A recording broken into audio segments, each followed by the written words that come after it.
বলছেন, আসসালামু আলাইকুম সাহেব রহমতুল্লাহ, মুদিখানার দোকানে একটা মাল 2 বা 3 রকম দামে বেচতে পারবো? দেখেন, একজন ব্যবসায়ী কোন রেটে বিক্রি করবে সেটা তার স্বাধীনতা। কার কাছে লাভ করবে, কাউকে কেনা দামে দিয়ে দেবে, কাউকে ফ্রি দিয়ে দেবে, দেয় না কেউ। খুব খাতিরের মানুষ, তার ছেলে এসেছে, ফ্রিতে তাকে চকলেট ধরিয়ে দিচ্ছে না, জায়েজ। ওই রকমই একজন খুব খাতিরের মানুষ, তার কাছে কোন 1 পয়সা লাভ করলো না, দিয়ে দিল, দামে দামে দিয়ে দিল, জায়েজ। একজনকে হোলসেল রেট দিল, একজনকে খুচরো রেটে দিল, জায়েজ রয়েছে। তো লাভের ক্ষেত্রে কোনো পরিমাণ নির্ধারণ করা নেই যে ফিক্স এতটা লাভ নিতে হয়, কম বেশি করা যাবে না, এমন বাধ্যবাধকতা ব্যবসা বাণিজ্যের ক্ষেত্রে নেই। লাভের পার্সেন্টেজও নির্ধারিত নেই। অনেক সময় 10 টাকার মাল, কিছু কিছু ব্যবসা আছে 10 টাকার 10 রিয়ালের সামান কিন্তু 200 রিয়ালে বিক্রি করছে, জায়েজ। কিন্তু খাদ্যদ্রব্যের ক্ষেত্রে জায়েজ, চালের ক্ষেত্রে, ডালের ক্ষেত্রে, যেগুলো আটার ক্ষেত্রে, যেসব খাদ্যদ্রব্য রাত দিন মানুষের প্রয়োজন, পেঁয়াজ রসুন, এগুলোর ক্ষেত্রে হারাম, জায়েজ নয়। হ্যাঁ, কিন্তু ধরেন চশমা, যারা চশমার ব্যবসা করে তাদেরকে জিজ্ঞাসা করেন, 5 টাকা 10 টাকার চশমা 200-300 রিয়ালও বিক্রি করে, এত লাভের মানুষ।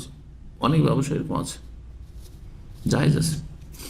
মিথ্যা কথা বললে তখন হারাম হয়ে যাবে। আসসালামু আলাইকুম শেখ, আমরা যারা ইউরোপে থাকি এবং ফুড ডেলিভারিতে কাজ করি, আল্লাহ আপনাদেরকে হালাল রিজিক দান করেন, হেদায়েত দান করেন, ঈমানের উপর টিকিয়ে রাখেন, হারাম থেকে বাঁচার তৌফিক দান করে। আমাদের ইনকাম হালাল হবে কি না?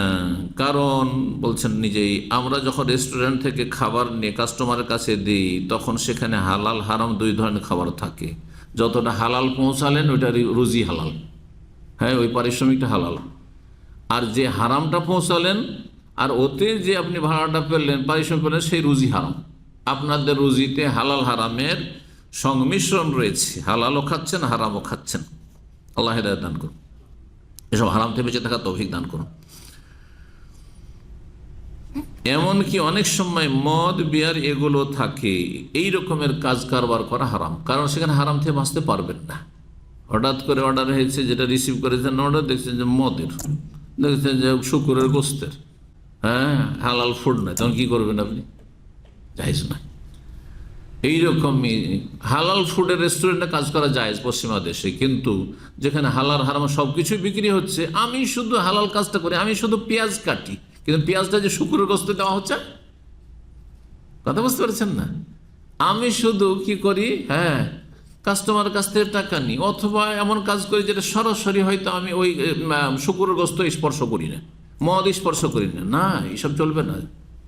আপনার পরোক্ষভাবেও হোক না কেন সহযোগিতা হচ্ছে, হয় প্রত্যক্ষ অথবা পরোক্ষ, আপনার হারাম কাজে সহযোগিতা হচ্ছে, অংশ নেওয়া হচ্ছে। এইসব হারাম রুজি থেকে দূরে থাকবেন, কোনো বরকত নেই জীবনে, শান্তিও নেই, ছেলে মেয়েও ভালো হবে না, স্ত্রীও ভালো থাকবে না, কোনো কিছু ভালো থাকবে না।